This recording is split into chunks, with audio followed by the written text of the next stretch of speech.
This is the Bears Barroom Radio Network. The following program is recorded live and intended for all audiences. Radio is scripted now. We just come up with it. We don't use computers. We don't rehearse. We're going to talk about this next. We're going to talk about that. We're going to talk about the Bulls. And then we're going to have Brad Bigson. And then we're going to have all this. No. If you don't know what you're going to talk about in the top of your head before a show, you shouldn't be in the business. I don't know what you got. I feel like Vince Vaughn in a couple's retreat. The Sharks are circling. Old school, baby. You're listening to the Mike North Advantage, and it begins right now. That's right. The Mike North Advantage starts right now. I am Aldo Gandia, Mike's wingman. And how about this? Major League Baseball in May in Arizona with no fans and all the players and coaches sequestered in a hotel. Or UFC fights in a remote, contagion-free island. Or how about the Masters with no azaleas? No flowers, in fact, because it's played in November. Those are some of the contingency plans we are hearing for the resumption of sports. We'll talk about that with Mike North. But first, Mike has a very special guest to lead things off. Mike North, how are you, my friend? Well, after hearing those three things that you just brought up, Aldo, I'm ready to run into a spear. But that's okay, because we're going to be all right. We're going to be all right. We'll be talking to Aldo in just a few minutes. He'll take some questions on the chat board for our next guest. Ladies and gentlemen, this man has never gotten the credit he deserves. He's one of the funniest guys I've ever known, and I know funny. I've hung out with him. I've been funny once in a great while myself. I've followed every comedian that you can follow, from Mort Saul back into the days to Eddie Murphy to Lenny Bruce. I know them all.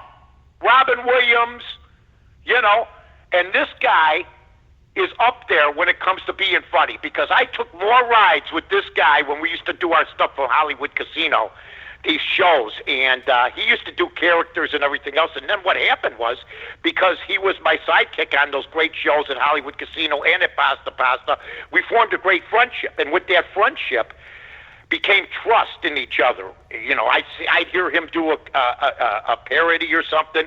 I'd say, you should call it this or that. Well, you know what? Here's what I'm going to call this guy. One of the best that radio's ever done. He should be doing radio in Chicago currently. Right now he's off because of what happened with the coronavirus at WBBM and other places. He's been let go. We're pleased to have on the man, John Siuntres. What's up, Shake? How you doing, Mike? Good to talk to you, man. Don't worry, man. I'm still alive and well in the digital platform, just like you are. I got my podcast, Word Balloon, the All Yeah podcast. So I'm still cracking wise, and I was doing Arnold. Listen, stay at home. Do what I am doing. I am home with my chef and pony. I'm at home, even though animals can't get it. Guess what? They can carry it. So I will appear with a donkey. I had him replace the celebrities with the hot tub and stuff, trying to associate and trying to tell everybody to be cool. A bit much, don't you think? Listen, sit in your hot tub, get your bottle of Dom Perignon, like we all do. It's like, really? I had him replace Andy Griffith on Mayberry. So we had Arnold of Mayberry. Come on, Aunt B, we've got to move. Get in the chopper. No time. You know what, Jake? I got to tell you, I got a few funny characters. Now, some of them we brought in the 90s. You brought some in on your own. Yes. I brought some in. I said this guy would be good, or this character I think would be good. We shared a lot of stuff together. But when we went on the limo ride, there used to be a place, because it used to take 40 minutes to get to Aurora. And there was an ice cream place called Oberweis. Okay? You're right. And I don't know, back then, when he was basically Mr. Oberweis, I guess he just won an election, which is, good for you. Good for you. But at that time, he had a tough immigration stance. Every time we went by, would you like to do that character? Sure. He was a dairy. It wasn't just ice cream. He was doing milk too. And yeah, it Right. was, Jim Overbite. Yes, today cottage cheese, tomorrow Savon. I had him conquering Europe while he was, selling milk bottles. Right, you had him basically as Himmler or somebody else, basically. Yeah, a World War II like type a Hogan's Heroes sort of Nazi. If you will. well, yeah, absolutely. I mean, nowadays you got to say not it was a not a parody. hatred. I mean, again, how is that? Isn't that amazing? Again, we had a better sense of humor back then. Like everybody was made fun of. Dialects were accepted. It wasn't that big of a deal. It's a touchy world right now, but thankfully you can still make fun of Nazis, so it's all right. And no offense to Jim Let's Overbite. talk about he just other had that characters. name. How about Sid Krunchnik? I said to him one day, I heard him do this old, gravelly, old man voice, basically like the Jewish guy from Coming to America. And I said, Okay. You know what? I said, we need a guy named, why don't we name him Sid Krunchnik? And You did name him. You did indeed. See, my inspiration really was... It was the voice. I heard it. I said, you know what? Oh, yeah. An old crusty guy. I go to you as Sid Krunchnik, and people actually thought he worked at the Score. Okay? Yes, it was a long time ago. It was a different time when people would trade work for bread and food. I would plow your field. You would give me a loaf of bread. It was basically my poor man, Mel Blanc, Right. or Mel Brooks, 2,000-year-old man. But yeah, again, it's a musical. And I mean, I know Greek immigrants that sounded just like they were Russian or Polish or Jewish immigrants, for that matter. Hello. Well, you know what? I'd Hello. like You to want hear a cup of coffee? Okay. How about the 60? How about the 1960 series when you were covering it, and Mazurowski hit that big homer? How about that? It was a day we celebrated night and day. We replayed. We didn't have instant replay back then. We played it back in my mind. Did you see it? Yes, I saw it. We saw.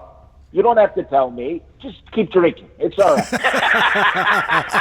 And then we had another character that wasn't. He was great because everything we did was with good intentions. And at the time, there was a shortage, so we thought, of African American referees. Okay? Do you remember? I might have to draw the line at Smokey the referee. Well, we did have a character named Smokey the referee.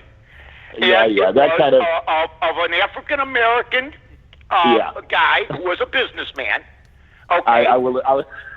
He was a businessman. Yeah, build up his profile to legitimize him, Mike. Well, sure. Yeah. Well, now you got to dress it up a little bit. You know what I'm saying? No, he was a guy. No. During the shortage, we wanted to get a black referee out there. Okay. Nice.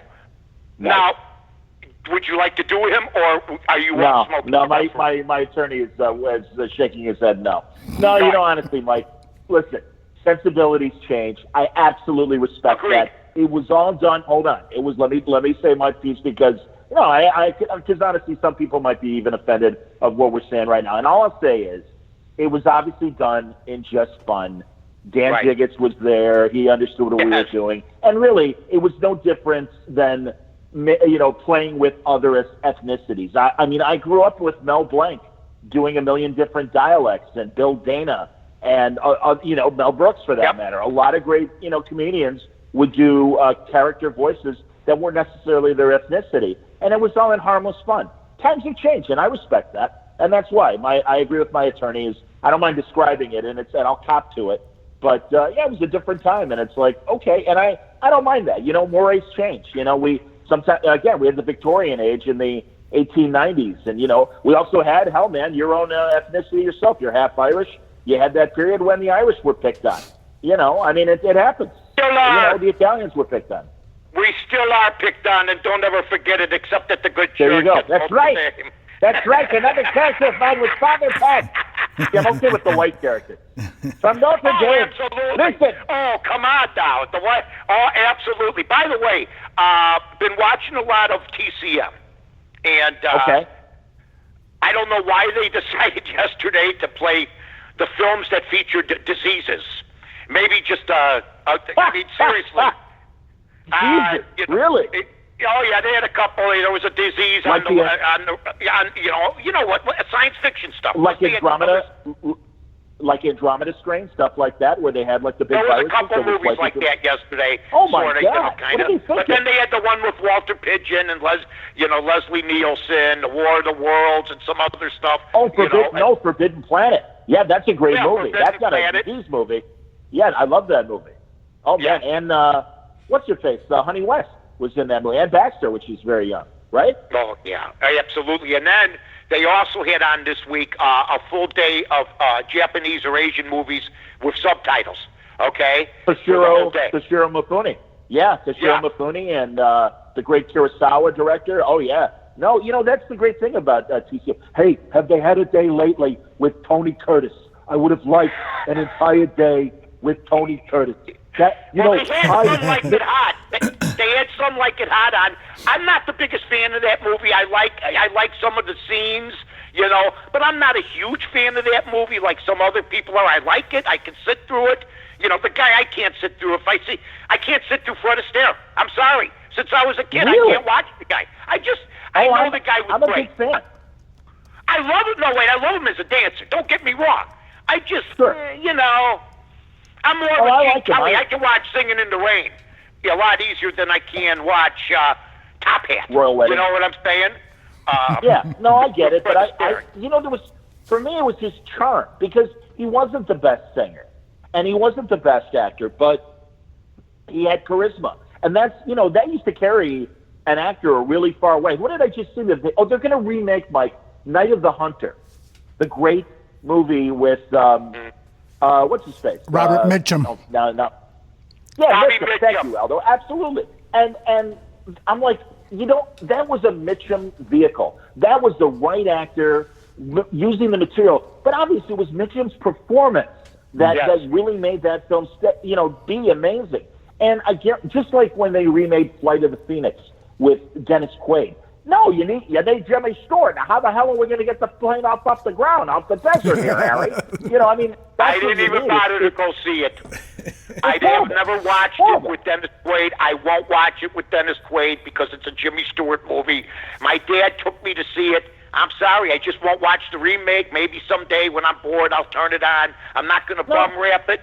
But you know what? You just can't. I mean, it's like going to see. It's like going to see somebody that is an apprentice. Even though he's a good actor, he's no Jimmy Stewart. Period. Right. It's not a bad movie. It's just a forgettable movie because everyone is pretty, and it's this. It's the situation. But what made it great was you had Jimmy Stewart, who's like 65. And, looks like he needs in desperate need of a meal because they're out in the desert. All these young guys and stuff. I mean, Tay Diggs and Dennis Quaid, they look fantastic. They look like models. It's like there's maybe a little glisten because of the heat. But they're not suffering. And the same with Richard Attenborough, little fat Richard Attenborough and stuff. I mean, that's what made that movie fantastic. Yeah. And I'll give you another one. Taking a Pelham 1, 2, 3. Uh-huh. You got Walter Matthau for crying out loud. And he's a cop, and it's like a dirty Barney Miller. It's like an R-rated Barney Miller in a lot. Yes. But and the new one, I've watched like 10 minutes of. I just won't watch it. And it's great director Tony Scott, Denzel, who's terrific. But like Denzel's too pretty. You need a schlub like Matthau, who's like, all right, for crying out loud, we got a hostage situation in our trains here. Big gambler. And you got Jerry Stiller. Big sports gambler. Me and Doug Buffone, he did the show with us at Presidential Towers, Walter Matthau. Then we ate afterwards with him, and he was doing Dennis the Menace, 1995, Thrill of My Life. We don't have anything recorded or anything because we didn't have the phones that they have now. Don't have a picture with the guy. We sat for like 3 hours. He was doing, having a couple drinks, talking about how he loves to sports gamble, how he loved, he's doing Dennis the Menace, just as the same guy that you see. I'm not kidding you, folks. He has a suit on, but the tie's undone. He's the same guy you see on The Odds Couple. I'm not kidding. I hear you, man. That's the thing. They were personalities that happened to be reading scripts. Same with Jimmy Stewart. Everybody, James Garner, same thing. It was recently his birthday. 95 he would have been. Yeah. Oh, he was great and really great right up till the end, man. Just fantastic. And I mean that's the thing. It's they were more personalities. Now we just got very few real characters. Will Ferrell, I think, is able to be a character and, you know, and have vehicles for him that suit him only. You know, Chris Rock, I think, is a guy that can do that as well. But there's very few, versions of that out there. And, I mean, that's the thing. And it's okay. Hollywood's changed. But, remake a bad movie, as Roger Ebert used to always say, the wonderful critic that passed. That's what you ought to do. Fix a bad movie. Then let's talk about that. But let's just remake this movie. And it's like, yeah, it wasn't the movie. It was the people. That's what made those movies great. Well, that's the thing. And with the movie that I'm currently going to get done, and I got, stuff going on with it right now. I'm trying to get some things through as even the whole movie business is shut down. I also have inquired about Jack Black to play U-Shake, but I don't know if we'll be able to afford it. It's going along good. But it's going to be the way that the story's told. It's going to be how it's narrated. It's going to be how it's directed. But yeah, what you want and what I noticed that I latch onto. When you have a good movie, okay, if it's not a continuously good movie, and there's always going to be, to put it in the words of Trumbo, Otto, when he tells Preminger, if every scene is going to be fantastic, you're going to have one mundane movie. And then Preminger says, you stick to writing it, and I'll stick to directing the great scenes, okay? So What you want in a movie, I think, is throughout the movie 6, 7 scenes, about 4 or 5 that are memorable. That's why Goodfellas is great. I mean, you could pick out 3, 4, 5 scenes, right, Shake, and say, oh, remember this scene, remember that scene. Same with Shawshank Redemption. Same with any movie that you constantly want to watch on TV. Because if you miss the first half, there's 3 good scenes coming on in the second half. Well, I mean, Mel Brooks always said you need a little rough with the smooth. You need a little smile with the frown. And he's right. I mean, no, that's the thing, man. You gotta alternate. I mean, you gotta tell a good story. And you're right, have a few memorable scenes. But then in the meantime, let the story dictate the what pacing makes of the Raging film. Bull so great? They have memorable scenes. Oh, my God. Memorable scenes, right? And I mean, meanwhile, you're telling the career and the personal life of Jake LaMotta. But then every now and then, you get this amazing scene of, him and Joey at the kitchen table talking about, all right, well, that guy's a pretty boy. Well, you make him ugly. Whatever. Just little throwaway lines like that. And, God, when they go to the church dance and Beans, who's Beans? Hey, Father, how you doing? Have you been late lately? Give his table a shot. I used that with Father Smith, at the Chuck Wagon at Maryville. I go, hey, Father, you've been late lately. He'd start laughing. I mean, he was just a regular guy, so he got the joke. He knew about Raging Bull. Best. Oh, yeah. And then he'd have a smoker. It would be with corned beef and the whole ball of wax, the Blackhawks would back it and stuff like this. But let's talk about boxing now, because we talked about radio, we talked about the movies, your 2 loves, and now we talk about your main love, I believe, which is boxing. And everybody thinks they're right about everybody that they follow. If, Ali was this, or no, maybe he was that. Maybe it was both. Boxing is very subjective. But I was thinking of LaMotta the other day, a man that we met, a man that was insane when we met him. Indeed. Still very at the age of very insane, and looked like he wanted to fight every person that he met at the age of, I think, 80-something at the time. Probably, Yeah. And, okay, the other day they listed Bill Walton. He got hurt at the age of 24. He was already dominating the NBA with Portland. Yeah. And when he got hurt, they called that the most significant maybe injury of a star in the history of the game. That was on his way to being as big as Jabbar and Shaq and all these other guys. Let me ask you about his fighting with Robinson, because he did have other losses, but those losses were like maybe the Billy Fox, which was a fixed fight, and he didn't like me bringing it up. I remember he wanted to just beat me up right on the stage there at Basta Pasta. But if he was better than Robinson, or if Robinson doesn't exist, okay, because he lost 5 out of 6 to Sugar Ray Robinson. That's right. If Robinson doesn't exist and LaMotta does LaMotta go down as one of the great middleweights of all time, instead of a guy that's known basically for a movie and losing to Sugar Ray Robinson, even though he was champion for a short time, he beat a nobody in Sudan, in my opinion. And he's known more for losing to Robinson in the movie. Would he be known for more? Well, maybe. The thing is, as we saw in the movie, he had trouble with his weight, and that's why he would fight at light heavyweight and fight Bob Satterfield and guys like that. But I also think that division, the middleweights, from the mid-40s into the early 60s, that was the most competitive division where literally you had Tony Zale from Gary, Indiana. You had Rocky Graziano, of course. You had later, not Bobo Olsen. The great Gene Fulmer, the Fighting Mormon out of Utah. Of course, Carmen Basilio. Man, I would have loved to have seen LaMotta fight Carmen Basilio, and he fought his share of welterweights. LaMotta. I loved Carmen. I used to see him at the Italian Hall of Fame every year. Loved the guy. Amazing fighter. But listen, and that's taking nothing away from LaMotta, who had a tremendous amount of talent. But those are just the champions of that time. There were also several great contenders that if there wouldn't have been a Sugar Ray Robinson, maybe they would have held the title. I mean, that's the thing, man. That's how great Sugar Ray Robinson was. But that doesn't diminish how great LaMotta was. He was just in a competitive time. Now, the exact opposite of that, Rocky Marciano, the heavyweight. He was very fortunate. By the time he came on the scene, Joe Louis was next to retirement, but still, Louis gave him a tough fight until he was knocked out by Rocky. Same thing with Ezra Charles. Joe Walcott was giving him fits in their first fight, 13 rounds. I mean, and again, Charles and Walcott were kind of, near the end of their real primes. And then you had a bunch of, Don Cocknell from England, Roland Let me counter you real quick. Let me counter you.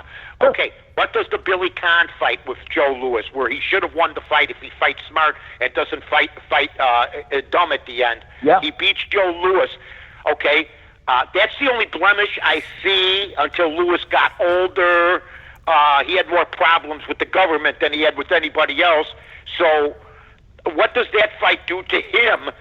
So if he fights a younger Marciano that probably was as tough, if not could take a punch as good as Billy Conn could ever take, what does that do to Lewis's image, or does it hurt his image? Because he fought he was champ for like 12 years straight.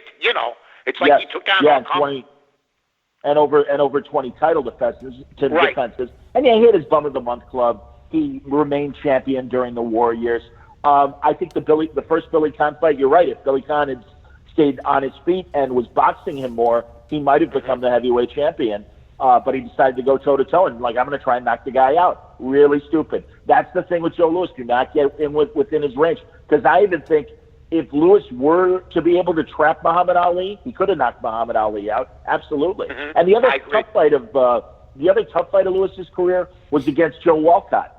And he got a gift decision. If you watch that first fight, Louis knew he lost. In fact, he tried to leave the ring before the referee announced the decision, and his manager's like, "Get your ass back in the ring."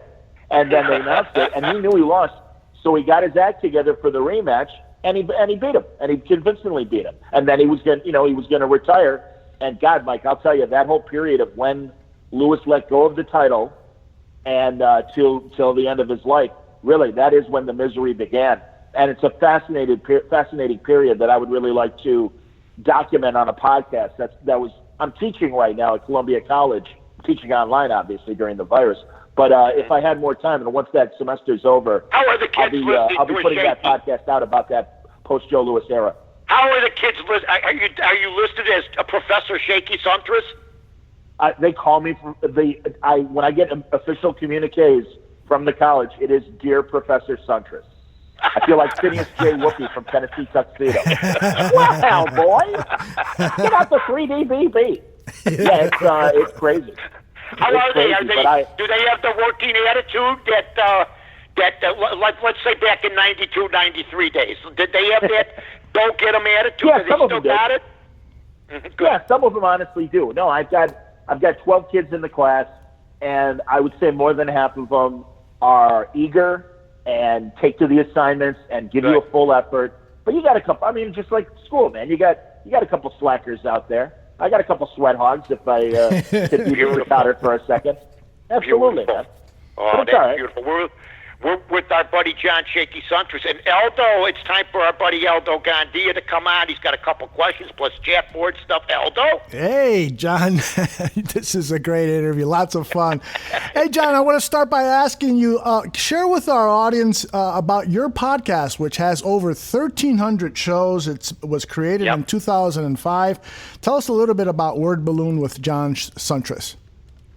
Thanks, Aldo. Yeah, it's a really fun show. It's probably the radio hosting job I always wanted to do, and thank God for podcasting I'm able to do it, where I do one-on-one interviews with a lot of nerd culture, geek culture people, comic book writers and artists, television and film producers, writers and directors, and celebrities. I'm going to talk to my friend Julianne Emery at the end of the week. She is like the queen of streaming TV and basic cable. She was on the first season of Better Call Saul. She's in the first season of Fargo, and significant roles on these shows. And now she's the, you know how like the show Bosch on Amazon Prime, you have like an actor, a guest star for the season, and Julie's like the main guest star, and she and Bosch are teaming up to solve a crime. Titus Welliver. It's a great show on Amazon Prime. She just did Catch-22 with George Clooney and played George Clooney's wife in the remake of Catch-22 on Hulu. So, yeah, she's great. I mean, and that's the great thing. I really get to explore what's happening now in media from a geek culture standpoint, and it's terrific and really interesting and really the virus, I mean, obviously nobody wished this on anybody, but it's, causing significant changes in the movie business, television, and certainly streaming. Hell, Vin Diesel had that Bloodshot movie. That was going to be a big movie, man, and that got killed because of the virus, and, they were expecting to make at least $500 million on that thing. They'll be lucky if they hit $100 million. I mean, it's available digital, but that's not going to get the pull that it would have gotten if it would have actually had a run in the theaters. And this is kind of where we are until things get better. Right. One more question from me before I go to the chat room questions. Of the comic book movies, movies that have been made from comic books, what are some of your favorites? And one, maybe if you can share a couple of offbeat ones. Like one of my favorites is Ghost World, the movie with Thora Birch and the great Steve Buscemi. Any movies like that you could recommend for guys who like these kind of offbeat comic book inspired movies? Well, for the alt comic class that did like Ghost World, if they haven't seen Art School Confidential, that's a terrific comedy in the same vein as Ghost World. Boy, I'm surprised you didn't mention that Scarlett Johansson is in Ghost World as well. That's right. That's right. She's a kid. She's a kid in that movie. Yeah, she's great. Those are great. Of course I love the Marvel movies. In particular, Chris Evans as Captain America. They could not have found a better person to play him. And I love Downey as Iron Man, and that's great casting as well. But I've always loved Captain America, and I think all the Captain America movies have been exceptional. I'm looking forward to the Winter Soldier Falcon television series that's coming on Disney Plus, because that's kind of a sequel to the way things ended for Captain America in Avengers Endgame. So I like that. Other quirky ones, God, I'll tell you, Mystery Men is hilarious from the late 90s. And, it's because of the way everybody looks, it might turn people off. But if you really listen to the story, and there are great comedians in that movie, and Mike, your guy, Bill Macy, is in it. He's the shoveler. Love him. And, the guy that you used to, study with at Mammoth's acting class. He was skinny, little guy, skinny back then. If you would have told me, well, he latched onto the David Mamet train, who also taught me acting for it. I mean, I'm as proud of that, and of really being just a bust-out bad actor, but studying under those guys as a lot of things I've done, because, nobody saw them doing that. They were in an upstairs, offices converted into a little theater on Lincoln Avenue, and then they eventually moved and then became Steppenwolf. Unbelievable what these guys did. So, I got a lot of fondness in my heart for them, even though David Mamet was about as critical a guy as I've ever met. Well, he wanted perfection, and I understand. He wanted to bring out the best of everything. That's a good teacher. A streaming show, if you haven't seen it, Aldo, that I love, and it's at the same time a great action show as a comedy. The Boys on Amazon Prime. Oh, okay. Oh my God, it's like a parody of the Avengers, and if the Avengers were real, and marketing their image was as important as saving people, and sometimes their image was more important than actually saving people. It's a very good dark comedy that has a lot of great moments in it, and they're going to do a second season of it. It's a great comic, and they really did a good job adapting it into a TV show. Outstanding. I'll look for that. Now, Q from Cincy in the chat room, really enjoying the boxing talk between the two of you guys, and he asked, do you know of any great fighters from the Cincinnati area that you could share? Yeah, we know. Oh, yeah. Right, Jake? Go ahead. Ezra Charles. Good Lord, the great heavyweight who, much like Larry Holmes following Ali, Ezra Charles never got his due following Joe Louis. And there was a guy that was unbeatable at light heavyweight, and just like Evander Holyfield, another example, moved up in weight class and fought and beat the best of the heavyweights. And he and Joe Walcott fought like 4 times, and it took till the 4th time where finally Walcott won and won the title. And again, Ezra Charles had 2 life and death fights with Marciano. He split Marciano's nose.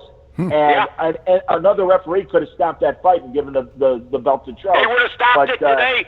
And by the way, Billy Conn would have beat Joe Louis with today's rules with only 12 rounds instead of 15. That's right. So things have absolutely changed. And before we get back to the chipboard, wasn't Aaron Pryor from Cincinnati? That attaboy, very good, Mike. That was going to be my next one. Yes, indeed. The Hawk. Yeah, Aaron Pryor, with the great Aaron Pryor, who, just did too much coke. Come on. Yes. It's legitimate truth, Aldo. I don't know how much you know about his absolutely. career. He's a wonderful fighter, but he had that. Yeah, well, then he had that coke problem. But literally he was at his best at 140, but beat top welterweights above him and beat top lightweights below him. Those fights with Arguello and. Everyone was expecting Pryor to eventually fight Sugar Ray, and if it wasn't for the detached retina, we might have seen that fight. Wow. All right, James Kessel texts me this question. He says that last night ESPN was running a bunch of the Ali Frazier fights and some other great heavyweight fights. If you could demand that one of the sports channels replays one of your favorite fights, which would it be?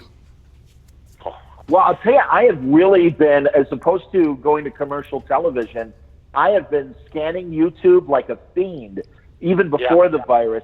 Every great network television fight and even great pay-per-view fights of the classic eras, you can likely find them on YouTube. Wow. And there's the obvious great super fights of Ali and Sugar Ray Leonard and Hagler and Leonard and Duran and Hearns.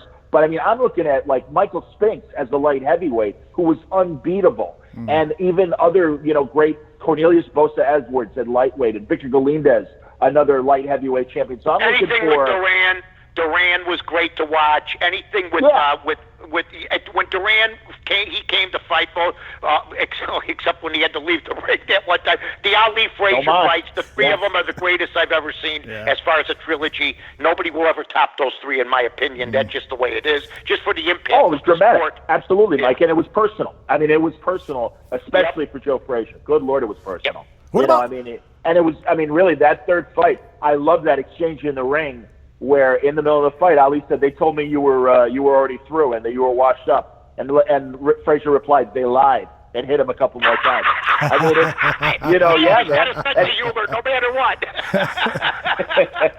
Q from Cincy reminds us that Roy Jones Jr. is from Cincinnati. Oh, I didn't realize that. I think of him as a Florida fighter because Florida guy. That's where you think of him as. I was never a big fan. Never. Well, neither was I, Mike. And if you remember, I thought for sure James Toney from Michigan was going to beat him when Roy went up in weight and fought for the 168-pound title. And Toney lost. And you and Dan Jiggets made me come in the studio and apologize to Roy Jones. Because we were so mean. Get in here. We told Roy Jones, We had him in the well. Look, I had Julio Cesar Chavez in the studio. He was Yes. like a god to me at that time. Sure. Nobody could beat the guy.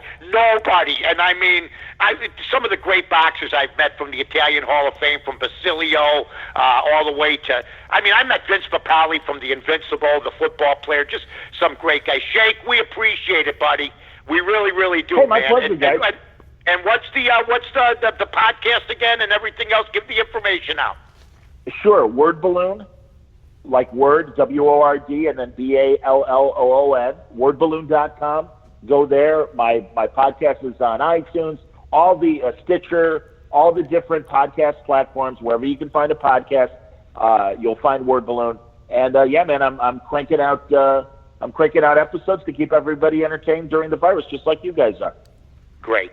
We appreciate it, buddy. Thank you so much, John. Yeah, thank you very much. It was a pleasure, buddy. Thanks for playing. Thanks, Aldo. All right. Bye-bye.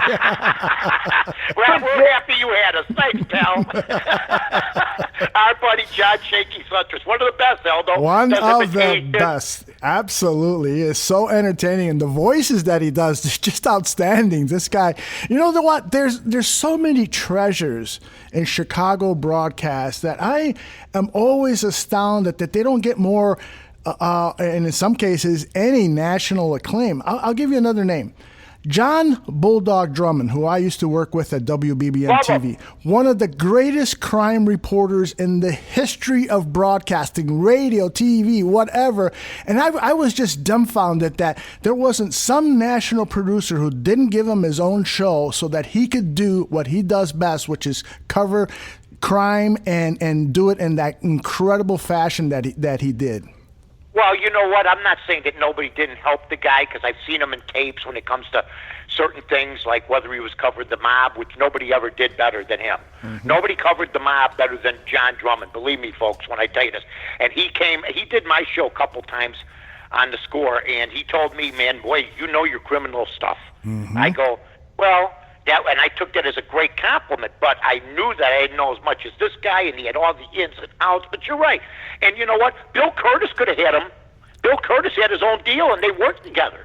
So, you know, it's not like he didn't know people, but John wasn't the type of guy that went around. He was happy to work at Channel 2, and he was happy to do some guest stints, and that was it. But you're right, Aldo. He's one of the best that ever did what, when it comes to covering the Chicago mob, I'm sorry, John Drummond handed over. Chuck Dowdy does a decent job. Yep. A lot of other guys back in the day did a decent job. Dick Kay, when he did good stuff on unions.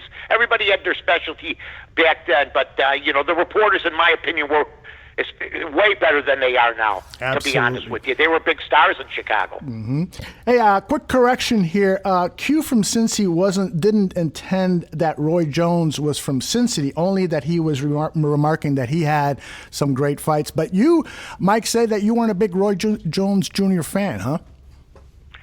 Not really, because you know what? It seemed like there wasn't, at that time, I mean, really, how many people said, hey, Roy Jones is fighting tonight?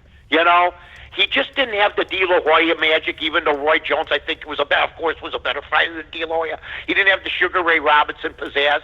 He was known to duck certain people at certain times. I think Arturo Gatti at that time was more of a personality, But taking nothing away from Roy Jones, you had Floyd Mayweather.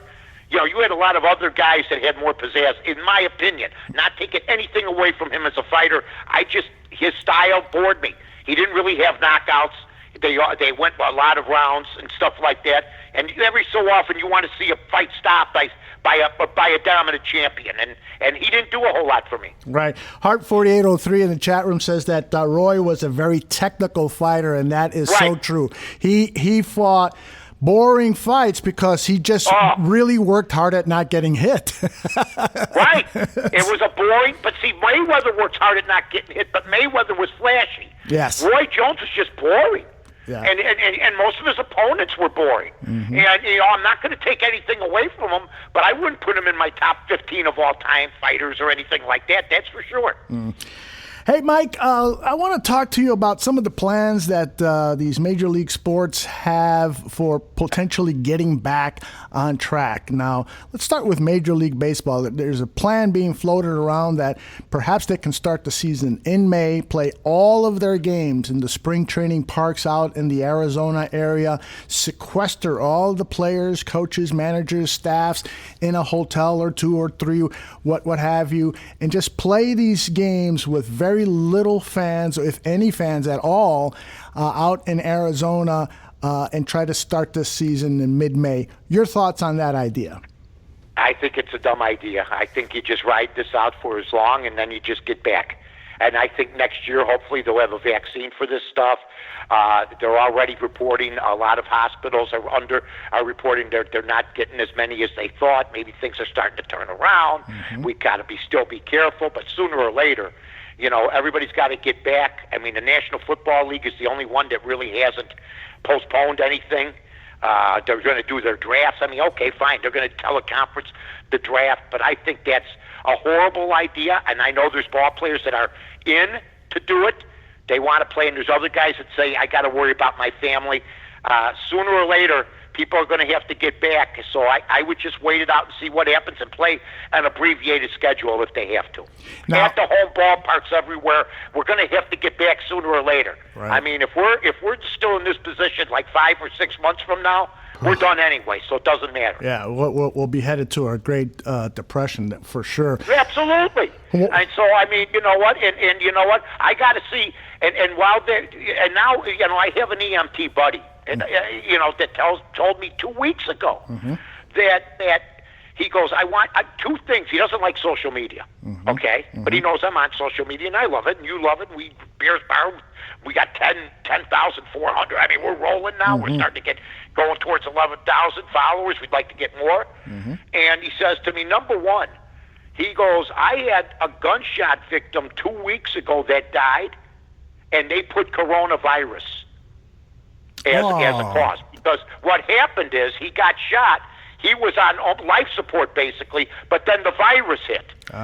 Hit the guy. And now they're starting to, put that for cause of death. Like somebody said today, if you have pancreatic cancer, but then you catch a coronavirus and you were in hospice, they are attaching coronavirus to it. That's what what's her name said. Miss Burke said yesterday on their daily briefing. So that was number one. And number two, he asked me to ask everybody this on the bar room.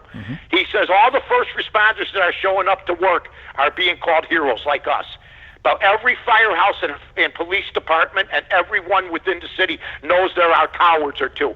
What are you calling the people that have nobody else, that they live alone, and they're not showing up for work, and they're supposed to be first responders? I said, I'm not getting into it because I'm not in that position. But he says, I just want everybody to know. He goes, Mike, let everybody know. Not everybody's showing up to work, but they're taking the plaudits, and they're leaving us in a lurch. So these are things that, you're not going to hear from the regular media. I thought I delivered a message, but see, I'm not in that position. If I was in my, I think I'd go, but you never know. If you have 4 kids, 5 kids, you don't know what you're going to do. So it's been a very complicated time, plus everything changes every day. Indeed. Imagine if they changed the rules of baseball every day the way they change what's going on every day. It's crazy. So true. In fact, I think that already happens with the strike zone, depending on which umpire is calling the game. God. My God, they're talking about electronic strike zone now. Please, dear Lord. I heard that. What do you think about that? Do you think it'll be at least more reliable to have a technological strike zone? I don't know. We got to have an argument once in a while. You got to have some pizzazz. Yes. Everything's going to be the same. Where's the Billy Martins? Where's the Leo DeRochers? Where's the Earl Weavers? Everything is like I've replayed 3 times. Now you're going to have the strike zone. Greg Maddux would have never won 300 games with a strike zone. How about that? With an electric strike zone, Greg Maddux would have gotten his ass kicked. Because Greg Maddux, and he got mad at me on the radio. Because I said, here's the man. I introduced him like this. And he got hot. I said, here's the man who had the most generous strike zone in Major League history. Oh, my gosh. Really? Do you think I might have earned some of that? I think a strike zone should be a strike zone. I said, some of these strike zones the batter, and this one, the batter could have a boat oar, and he couldn't reach it. And he got a little hot. But he stayed on. He stayed on because Tom Glavine said Mike's a good guy. Tom Glavine had done my show before, but he stayed on, and basically, I meant it. I mean, if you had electronic strike zone, ask the people in the bar room. Mm-hmm. Maddox wouldn't have won 150 games because he'd have to come in. Now, I'm not saying that people didn't swing at bad pitches from him, and that his pitches, but he got a lot of calls by the umps. I can't think of a pitcher that had a more generous strike zone in the history of the game.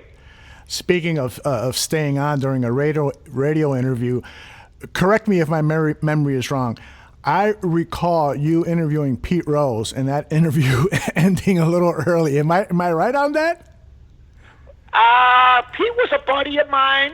I think I had him on after. No, what happened with him was after the Jim Gray incident, where Jim Gray tried to embarrass him, according to Pete, on national TV, and asked him about the cheating and everything else, and the 100th. He goes, "This isn't the place." Well, the next week, Pete Rose was going to be on with me.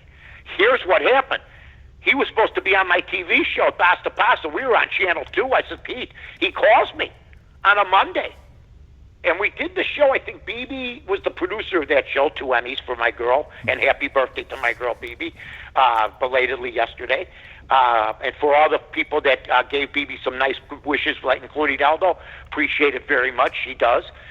Pete Rose wasn't going to come. I go, Pete, I'm your biggest offender, or I'm one of them. If you back out now, you can't back out. We got every damn newspaper and every damn sport. Mark Giangreco's coming to. Everybody's coming to this Northside restaurant. Well, I don't want those guys getting in, so I kept them all out. Oh. They weren't doing me favors back in the day. The electronic. Amy Stone tried to get it. Mike, we're friends. I go, I'm keeping everybody out. And CBS fumbled the ball. They should have used that. It was on Entertainment Tonight, the Rose interview. But Rose was going to cancel. And then I shamed him into basically showing up. And I had my buddies pick him up at O'Hare. Outstanding. Yeah. You've had some interviews where people have just, in the famous Ozzie Guillen interview and some others where people just said, I've had enough of this guy. Well, yeah, and then I went to see him right after that. I mean, Ozzie, you know what? He made some... Look, Ozzie and me... I'm going to tell everybody this right now, and they could say whatever they want. And God bless Ed Farmer. We lost Ed Farmer. Oh, yeah. Just a tremendous loss. The guy was a guy that lived in Chicago, played in Chicago, broadcast. That's pretty good. Mm-hmm. But I said this many times. If Reinsdorf had... See, I don't believe that one radio station should carry the games. I believe that Major League Baseball, to get more popular, should have 2 or 3 radio stations carry the games in one city. Mm-hmm. In other words, you could have your traditional or boring telecast with the home team. You could have maybe Ozzie Guillen and me do another one. Because I think if Ozzie Guillen and I did one game on TV, we would break records. Oh, yes. Yes. We would break every record they got at Comcast. You could have Bill Walton sitting in for Steve Stone with Jason. But if Ozzie Guillen and I did one game for the White Sox, which they would never do, because it'd be good, then we'd see where the ratings would be. Outstanding. Period. But see, that's why radio stations should be able to have an announcer like that. Mm-hmm. Do your own. But see, the home team don't like that. They want control of the broadcasters. They don't want anybody that's going to be like a Harry Carey now. Mm-hmm. You know, that's why Reinsdorf got rid of him. Yep. He doesn't want that again. Period. Right. And I think it would be great competition. If, let's say, AM 1000, the Score and BBM, all the Sox had the Cubs on. I love the idea. Made a best man win, just like 3 rock and roll stations. Yeah. I love the idea. broadcast a game and have 2 or 3 different feeds with different announcers taking a different approach, that is genius. Another one of the Mike North genius ideas. That one is a great idea. I'm just saying, let's say you got Jason Benedetti or whatever his name is, and you got Stoney. Mm-hmm. Then you got middle of the road. Let's say you got Chuck Garfine and you got Cap. Mm-hmm. Okay? Mm-hmm. And then you got me and Ozzy on another station. That would That's be awesome.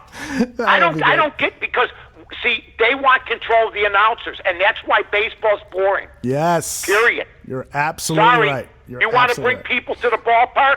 You got to get them excited. That's what Harry Carey did and Jimmy Pearsall did. Mm-hmm. But see, Reinsdorf don't want to bring people to the ballpark. He don't care, apparently. Apparently. You know, so that's the bottom line. All right. I want to know if you think this is a genius idea by Dana White, the head of the UFC fight organization. He is planning on buying an island. This is him on TMZ. Nice. We're going to be pumping out fights every week. Wow. I am also a day or 2 away from securing a private island. I have a private island that I've secured. We're getting the infrastructure put in now. So I'm going to start doing the international fights too, with international fighters. Because I won't be able to get international fighters, all of them into the U.S. So I have a private island. I'm going to start flying them all into the private island and doing international fights from there. So as of April 18th, the UFC is back up and running. So on April 18th, ESPN is going to telecast a couple of fights, or a whole network, a whole schedule of fights, and then 2 or 3 weeks later, they're going to have fights in a remote island. Your thoughts? I love it. I love Dana White. I love the fact that he's going ahead with his plans. He's not folding. He's going to try to figure out to make it. Now, I'm not taking anything away from baseball, because you just brought up the Arizona thing. I just don't think that's conducive. I don't. And to keep them all together, you know what? I understand that, but I just think they should wait it out. I don't think Dana White's a different ballgame. He's a private owner. You know, there's not 30 different owners. You know, these guys all fight under that umbrella. So I don't have a problem with it. I don't know if people are going to watch. People will watch, but are they going to go? I don't think so. Is it going to just be wrestling without fans? Mm-hmm. What's the island? Pango? Are we going back to? Are we going to Iwo Jima? Where's the next fight? Where they planted the flag? Where the hell are we going? Yeah, just saying. He's not revealing any of that. In fact, he's not revealing where these fights on April 18th. Hawaii. Yeah, it's not Hawaii, that's for sure. It's definitely not a United States property. So, this guy is loaded with so much money that he can actually go out and buy an island. That's just amazing to me. I wonder, you know what? And you know what? He's buddies with the president. Oh, yeah, and big you know friends. what? He's got nothing but money. You know what? He seems very daring. The guy was a nobody and built this incredible monster during a time. He found that, you know, boxing was lagging. He stole a lot of the young audience. He's managed to really do an incredible job with. I mean, when you got Vince McMahon around, he's made his own niche, and people love it. So good for him. Yeah. Chat room is saying Gilligan's Island, maybe? That would be hilarious. I mean, come on. They should have, like, a Ginger, as the card girl at her present age. Oh, my God. And by the way, she'd look good to me right now. We've been in the house a lot. That was suggested by Q. Outstanding. Tina Louise. Somebody posted a picture of their grandmother, 102 years old. I got to be honest. Sort of like I found her attractive. I'm not saying I've been in a lot, but I'm just saying. Oh, that's hilarious. All right, now the Masters, the entire PGA is revamping their schedule. They're moving things. They should be playing now. I know. I saw that video of you and B out on the golf course. You think that the hell? I live a block from my golf course. I can't go golfing. I'm a member now, and that Pritzker, who you know, all due respect to the governor, exercise isn't at the top of his list. Okay, but I just got that feeling. But I'm going to say this: that you could do the same thing that you're doing. I suggested on Twitter, go to North, folks, and check it out. And I suggested, because I golfed before April 1st here. Mm-hmm. They didn't have a ban on golf until April 1st. Mm-hmm. Then he put the ban on golf. We've been sitting here now because we use push carts, which you should be able to use. Only take 2 golfers at a time. Have curbside service. Have the golf range instead of every other slot where people can go to the range. Mm-hmm. I mean, there's no reason. You got people at the post office rubbing elbows. You got people at the grocery stores fighting over the last toilet paper. I mean, my God. So 2 guys golfing with push carts? Because you don't want regular carts because they'll be together. And I really think that would work, and so we'll see what happens. I put the tweet out. Seems to be trending pretty well, so we'll see which way he goes. But I know that the guy basically has shut everything down, and all he does is, he's got the hospitals built now. We'll see what happens with those. He wants more ventilators. I understand that, but you know what? Doesn't seem now. It seems like things are getting more under control. Just move, just roll with the tide, see what you can do, but get us back to the golf course, Governor. The Masters should be played. That's my opinion. Mm-hmm. They could have taken the temperature of the golfers and played without a crowd. Now they're going to wait till November, and it's going to be on during football season. Yeah, that's weird, but like Harp says in the chat room, it will probably look beautiful with the fall colors. So that's something to think about. And Can I tell Harp this? Yeah. Can I please tell Harp something? He's a good friend of mine, a dear man, as you know. Yes. One of my favorite people. I was stationed there at Fort Gordon, Georgia, in Augusta. Mm-hmm. Here's what I'm going to tell Harp. It can get down to 45 degrees in November. Mm-hmm. Okay? It can as high as 65, maybe 66. I know Augusta like the back of my hand. Believe me, it was a fun town back in the 70s, and I never even went in Augusta. They had a big, huge white fence all the way around it, and it was different times back then. But man, it can get cold there. So it's not going to be the Augusta we're seeing now. Yeah, that's for sure. It'll definitely have its own unique look and feel. Yeah. That's for sure. Now, I just think they could play golf out of all the sports. I think that's the one sport they could have gotten away with it, but peer pressure. I mean, all the other leagues are shutting down. What are we supposed to do? Then Roy McIlroy got scared, and then a couple other guys were concerned. So that's the way it happens. That's all. And I know this, if you and I were to go out and play golf together, we would definitely maintain social distancing because your ball would be on the fairway and mine would be on the rough. Or maybe vice versa, but I'll tell you this. One thing I do know, we play together, we would have the push carts, and we'd stay away from each other. Absolutely. I just don't get it. Absolutely. I don't understand, people can wait in line like in Wisconsin for an election. Oh, my gosh. Okay, here's what I found out. If you're a politician, you don't go without. Mm-hmm. Okay? Because the only thing Pritzker kept open this whole time, from even before that, when he called off the high school games, was the election. And the same thing happened in Wisconsin. Yeah. Same thing. Hey, check this out. Jack Nicklaus was on the Golf Channel this morning. They were talking about the Masters being played in November, and he immediately kind of identified Rory McIlroy as a guy who could potentially win the Masters. He'll state his reasons why in a second here, but Rory needs that Masters win to accomplish that career Grand Slam because he's won the U.S. Open, he's won the British Open, he's won the PGA Championship. So let's listen to Jack and what he had to say. I think he seems to play better in the fall, too. As you know, he's won the Tour Championship a couple of times, played in Atlanta, very, very similar conditions. I think this scheduling will be to Rory's favor. How about that? That might be a good futures bet there to lay some money down on Rory McIlroy winning the Masters. Well, he already answered Harp's question. It's different in the fall there, man. Yeah. It's different in the fall there. It ain't like birds fly, birds are flying. They're getting out of there.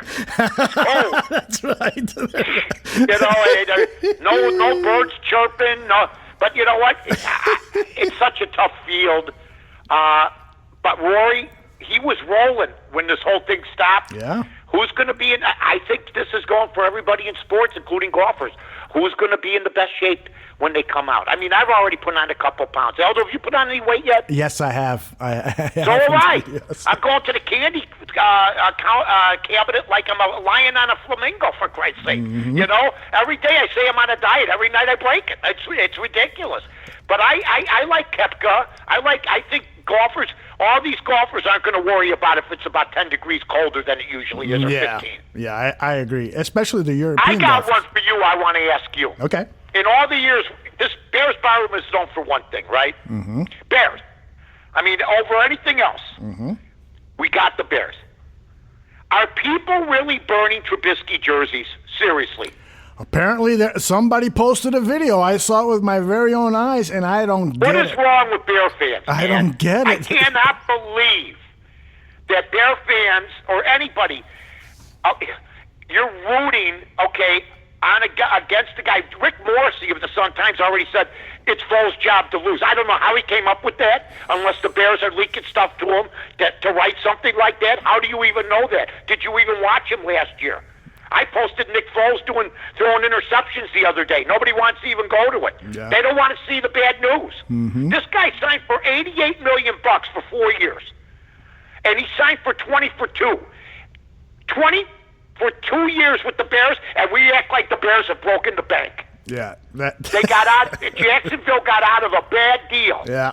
So I'm just telling, this has actually made me. I was the guy against Cutler. I wanted Watson. Now I'm seeing Bear fans and certain media types that wanted Cutler for 8 years now want Foles. I'm more determined than ever. I'm on the Mitch train. I'm the engineer. I never thought I'd be there. I was always in the caboose getting ready to jump off. I was never going to be involved with this guy. Now I'm ready to buy a jersey, for Christ's sake. I'm ready to go meet him. I'm ready to have him over for dinner. I'm ready to help the guy because they're turning against him. Yeah, I love it. They're all turning against them, just like they've always been. They stuck with Cutler for 8 years, but they're turning against this kid after 2 years and making the playoffs 1 year. And you know what's funny, Aldo? How good was the defense really last year during peak times when they needed a stop? Mm-hmm. Not that good. Mm-hmm. Not that good. They didn't get the turnovers. There's going to be more to this team than the quarterback position. Not saying that Mitch may win the job, but I just love the fact that all the dumbasses that were for Cutler for 8 years, including the extension, are jumping on the Foles train. Well, you make a very good point. I mean, there's much... I'm exhausted. Hold on. My God. I saw that guy burning the jersey the other day. Yeah. I go, you got to be kidding me. Yeah. He's a good kid that's worked hard. He's had that shadow of Watson and Mahomes under him. Everybody blamed Fox, and then Nagy was a genius. Trubisky's first year, Trubisky was okay, and now it's not Nagy being the dumbass. It's Trubisky's fault. The second year. I'm just trying to, or the third year. I'm just trying to get all the rules straight here. You know? You're kidding. Man. Well, you know, and ESPN put out a poll. Our friends over at ESPN 1000, they put out a poll saying, are you rooting, you know, against Mitchell Trubisky winning the job? You know, and yes. That just doesn't make sense that almost 50% of the people saying they were rooting against Mitch. Why would you root against him? Because they have no clue. They're the same. They're all lockstep. They'll read the newspapers, read the bear-friendly media, listen to them, and they'll be wrong again. Because if a 31-year-old injured quarterback who was benched twice last year, well, once was injury, the second is our future, we're in big trouble, man. And I want Mitch to take this. I wonder how hard he's really working. I hope he's working his ass off, man. I bet he is. Because you know what? I would take this as a personal insult. Hey, the guy was good in the Super Bowl. Mm-hmm. But I know guys at Philadelphia, why didn't they keep him and let Wentz go? Mm-hmm. Because there's no comparison between the two guys, as we saw last year. Maybe it's the Eagles with the great offensive and defensive line that they had for Foles. But I'm telling everybody this. I'm a Mitch man now, period. Ooh, I love it. I love it. We'll be promoting that on social media, like people in the chat room are telling us to do it. Hey, I want to finish up with some breaking news. Earlier this morning, your old buddy Howard Stern hosted Tom Brady. And there's some... He's the Mayo Oprah now. He's the male Oprah. What That's happened to my right. guy? What happened to Howard? Yeah. Oh, my God. Okay, what, did he give away a car? My God. Well, he Okay, did. go on. What do you think? He did get him to open up about a couple of things, and this is Okay. Brady talking about why he kind of sort of knew that things were over in New England. I don't think there was a final decision, until it happened. But I would say I probably knew before the start of last season that it was my last year. And I tried to, I knew that, it was just our time was coming to an end. Wow. Back at August, September, he was already feeling that this Why is do you think it was? Why did you have that feeling at the beginning of the season? Was it because of Gronkowski? Was it because of something that Kraft said to you? I mean, I love what he said, and that's a great soundbite. And I'll credit Howard for that. It's a nice soundbite. But did they delve into the reasons? Because I've always thought it was Gronkowski leaving. Mm-hmm. As soon as he left, I thought that team was just going to be average, and he was one win away from Miami, from being a second seed. That's how great he is. But also, was it the old age of your team? The oldest team in football is New England. Mm-hmm. And you're one of the reasons, by the way, Tom, that you were one of the oldest teams. How about Tampa Bay? Did they have the best talent available? These are questions that I'm sure Howard Stern did not ask. He asked the good stuff, which gets a good soundbite, but it's about the follow-up with that I'd be more interested in. You know what I mean, Alex? Absolutely. And, and Howard will admit that he knows absolutely nothing at all about sports. Right. So when it comes down to the sports... Right. I mean, he's always downplayed it, so I understand that, so... and he's friendlier now because he's a mainstream guy now, and he's on regular TV. If somebody was going to tell me that was going to happen 20 years ago, you're crazy. That he was going to be on ABC or NBC, right? Right. No way. Right. No way. Yeah. The what Howard is good at is getting people to. Yeah, and you are even better than Howard at this. Getting guests, though. He's good at that. Yeah. And that's good. He gets good guests. Oprah had great guests. I've never considered Oprah a great interviewer, though. Never did. But, I mean, I give her all the credit in the world for getting the guests like Tom Cruise, stuff. I mean, he was known for just jumping up and down on the couch on that show when he got crazy. Yes. You know what I mean? Absolutely. So, they get the best guests. What they do with them, I don't always agree with. Period. Hey, one of the things a couple of the things that Howard did get Tom to talk about was that his testicles once swelled to the size of an orange because he suffered a sports hernia. All right, now that's Stern. Yes, that's classic Stern. And that Matt Castle called him purple balls as a result of that. He also revealed that... So how did he get that information? Did Brady confess to him? He must have asked him a question that made him open up like that. Yeah, and frankly, I have not heard the interview yet, so maybe we'll play some of it next week. That's funny. He also talked about that he smoked marijuana when he was in high school, and he inhaled, and that Donald Trump wanted him to hook up with his daughter, Ivanka. So that's probably all the great stuff in that Howard Stern and Tom Brady interview. You know what? He wanted him to, but it didn't happen. But you know what? That's funny. That's funny. A match made in heaven. How about it? Getting ready for 2036. Yep. Or who knows? And we had a pretty good interview here today with John Shaky Siuntres. Make sure you follow him on Twitter at The Word Balloon. His podcast, Word Balloon with John Siuntres, will be retweeting his stuff out because you really should give Shaky a follow. Oh, yeah. He is one of the greats. And another one of the greats is Mike North. Mike, another fantastic show. Yeah, we're going to have another guest next week. You know what? We'll start having some guests and throwing some people around. I'm going to reach out to some people I haven't talked to for a while. And, who knows who will be on next week. But we're enjoying doing the show once a week until further notice, folks. So have a good day at the bar room. And thanks for all the nice best wishes from Aldo and everybody else at the bar room yesterday for her birthday. Appreciate it, guys. All righty.